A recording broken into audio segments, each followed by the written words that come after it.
Assalamualaikum warahmatullahi wabarakatuh. Di sini saya Syarifah Aliyah Izzatullah akan melakukan interview singkat tentang genosida yang terjadi di Palestina dengan narasumber Syarif Anwar Sadat, SH. Pertanyaan pertama, bagaimana pendapat Bapak terhadap genosida yang sedang terjadi di Palestina pada saat ini? Jadi pendapat saya ini mengenai genosida itu ini. Genosida itu sendiri adalah kejahatan terhadap kemanusiaan. Itu intinya. Bahwa kejahatan ini dilakukan untuk secara sistematis. Itu untuk memusnahkan baik etnis, ras, kelompok tertentu, atau suatu kaum bangsa tertentu, ataupun agama tertentu, baik sebagian ataupun keseluruhan. Jadi genosida ini itu sendiri adalah kejahatan kemanusiaan. Jika kita bicara tentang kejahatan kemanusiaan, itu fitrahnya manusia bahwa pasti menolak. Salah satu contoh yang mungkin bisa diambil itu ketika kita memberikan sebuah mainan kepada seorang anak yang di usia 2 tahun yang belum berakal. Maksudnya akalnya belum berfungsi secara benar. Kita kasihkan mainan, apakah bola lah contoh, sebuah bola. Ketika anak tersebut sedang asik main bola tangan ini, kita ambil, maka si anak itu akan menangis sebagai berontak terhadap ketidakadilan karena menganggap bahwa bola itu miliknya. Nah, jadi bahwa ini fitrahnya manusia, bahwa setiap agama, setiap suku, setiap manusia, baik ia beragama atau tidak beragama, menolak secara fitrah, secara kesucian jiwa mereka itu bahwa menolak ketidakadilan. Sedangkan kalau kita bicara tentang genosida itu sendiri, maka orang yang berakal, yang telah diberi akal, pasti menolak. Ya, termasuk saya dan pasti menolak.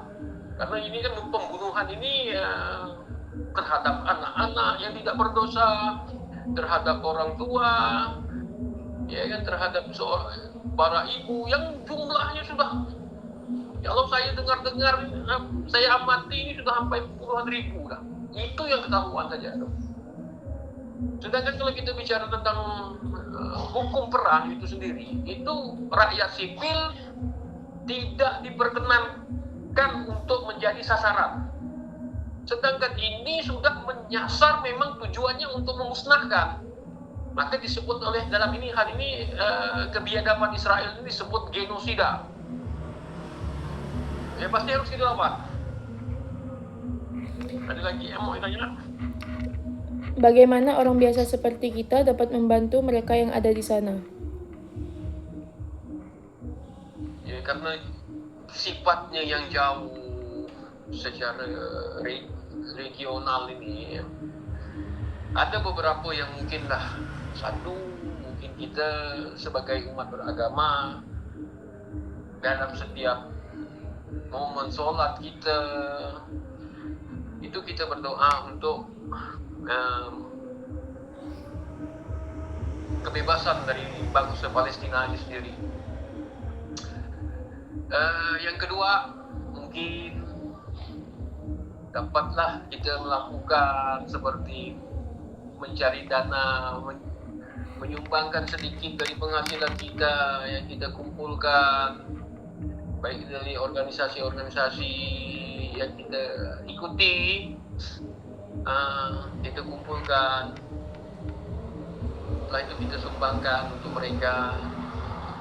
Yang ketiga, yang mungkin yang sebenarnya harus sering kita lakukan, yaitu melakukan demo damai, baik di kampus-kampus, di universitas atau tempat-tempat tertentu dengan momen-momen tertentu, kan ini saya pikir lebih wajib bagi kita yang memiliki jiwa kemanusiaan pada momen-momen tertentu seperti hari Jumat, setiap hari Jumat ya kan, setelah selesai salat Jumat itu kita tetap meneriakkan dan mengutuk keras kebiadaban Israel dan mendeklarasikan kemerdekaan dari Palestina. Saya rasa. Dan lagi kemudian yang punya di media sosial, yang punya media sosial seperti Facebook, Twitter, Instagram, itu sebaiknya sering-sering memposting tentang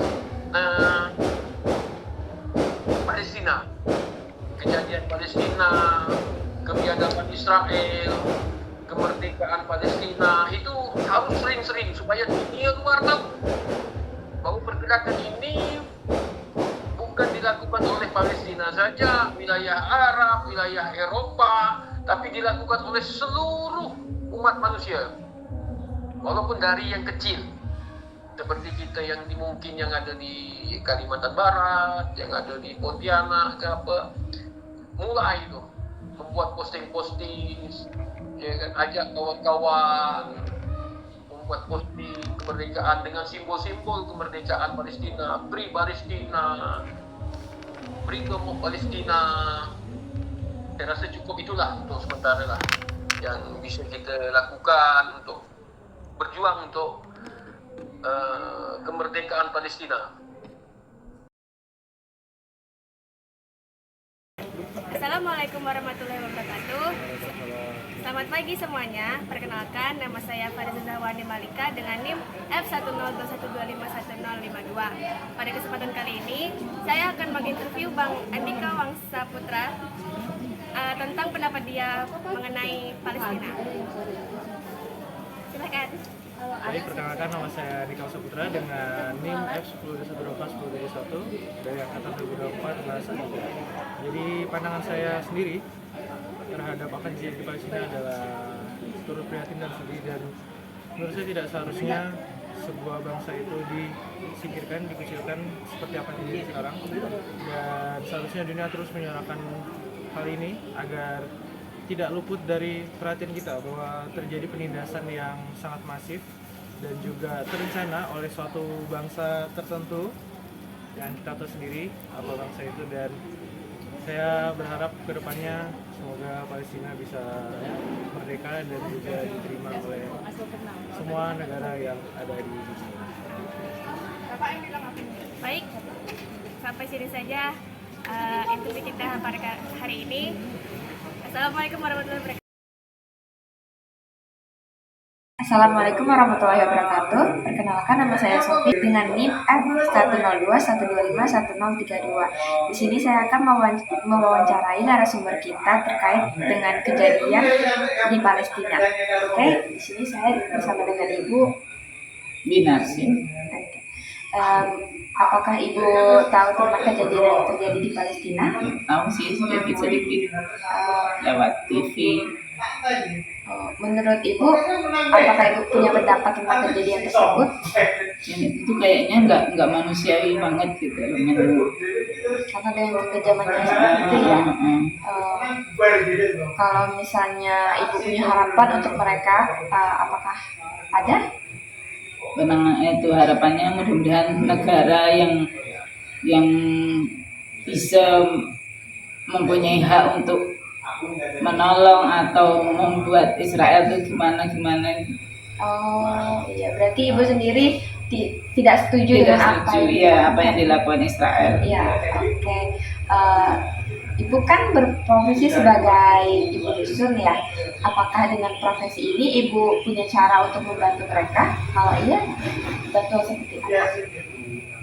Tentunya apa ya Mbak? Makanya kita hanya bisa mendoakan.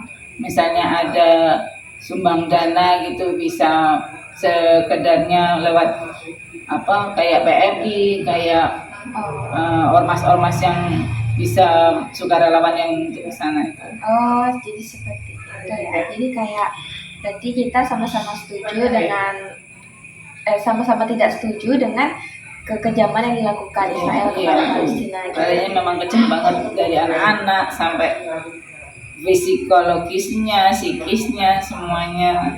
Iya, mereka kayak ada kekerasan dari segi verbal dan non verbal ya Bu. Mungkin itu aja yang Ibu sampaikan. Oke, terima kasih atas waktunya.